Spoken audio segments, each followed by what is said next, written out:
I think all of us had that moment that we saw that, and it's not a moment that we can just dispense with. It's a moment that's going to linger in our minds forever. It is a very horrific event that we witnessed with George Floyd, and it's unacceptable.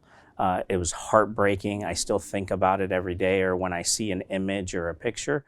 You know, I've had a wonderful experience in the military. I've lived in lots of cities, and I'd had the opportunity to live in Montgomery, Alabama. I was an observer during that time. That time broke my heart to see the level of prejudice. I grew up with a mother that was not like that. The mother who looks at people, looks at all cultures as people.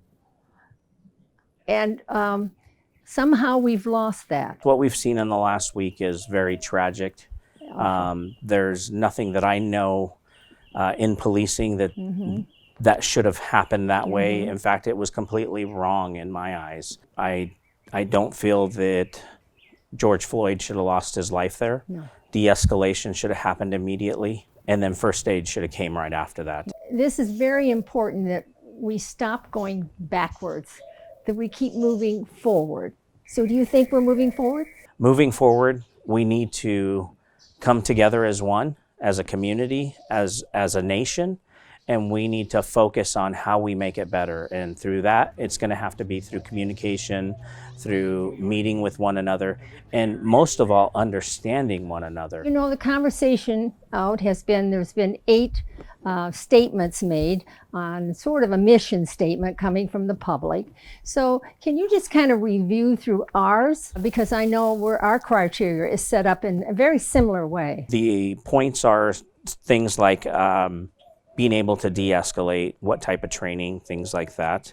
Also to where if there are other officers present and they see something is going wrong, that they interact and remove whatever is happening, whatever that officer is doing, which has been in our policy forever. One of the points is also not using choke holds or any of the carotid techniques. We've never used that in the city of Goodyear for as long as I've been here. We always are looking to improve our policies if there is improvement that's needed. So we use the best practices out there in the industry. However, it'd be wrong for me not to go back and look at something to make sure that we're not needing to change something or amend something. What other opportunities could we have that would bring the group closer together?